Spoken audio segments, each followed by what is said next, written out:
Welcome to Pocket Coaching. I'm Dr. Kate, and I am so excited to be here with you today. Let me know if this sounds a little familiar.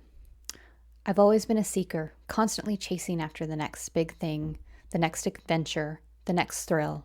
From a young age, I felt restless, like I was meant for something more than the mundane routines of everyday life.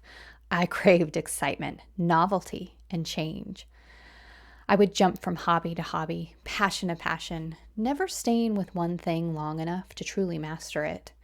I saw each new interest as a potential source of fulfillment, a way to escape the monotony of existence and finding meaning in the chaos of the world. But no matter how many new experiences I tried, no matter how many adventures I embarked on, I always felt a sense of emptiness, a nagging feeling that something was missing. A voice would whisper in my ear, urging me to keep moving, to keep searching for that elusive sense of purpose, that elusive sense of fulfillment. I threw myself into my work, my relationships, my hobbies, hoping that if I just tried hard enough, I could find one thing that would finally satisfy my restless soul. But the more I chased after external validation and stimulation, the further away I felt from true contentment. I found myself constantly comparing my life to others, always feeling like I was falling short. I envied those who seemed to have it all figured out and who were content to settle down and embrace the stability I so desperately craved. But deep down, I knew that I was different. I was meant for something more than just the ordinary. And so I continued to search, to wander, to explore the far reaches of my own restless mind. I traveled the world, seeking out new experiences and pushing myself to the limit in search of that elusive sense of fulfillment. But no matter how far I traveled, or what I did, or new things I tried, it always seemed just out of reach. And that, my friends, is the voice of the restless saboteur.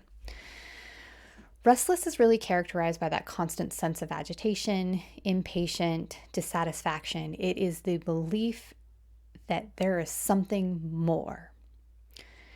And when the saboteur shows up for us, we struggle to stay present and we seek distractions and new experiences in an attempt to alleviate that restlessness for ourselves. So here are a couple of tips to help quiet the restless voice. First, establish a routine. Create a daily routine or schedule that provides some structure and stability. Having that constant routine can help reduce the feelings of restlessness and provide a sense of grounding amidst that uncertainty. Second, limit stimuli. Reducing our exposure to excessive stimuli such as social media, news, multitasking, constantly seeking that external stimulation can exacerbate the feelings of restlessness. So set those boundaries around your media consumption and prioritize activities that promote relaxation and calm. This is something I recently did for myself, which was limit the amount of time that I spent on social media. And I can say that it really has helped me to not get into that comparison mind. The third is engage in physical activity. Channel that restless energy into a physical activity or exercise. Movement can help release tension, improve your mood, promote relaxation.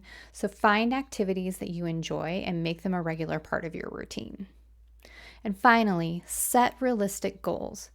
When we set achievable and realistic goals for ourselves, rather than constantly chasing after unattainable ideals, we want to break our larger goals down into smaller, manageable steps and then celebrate our progress along the way.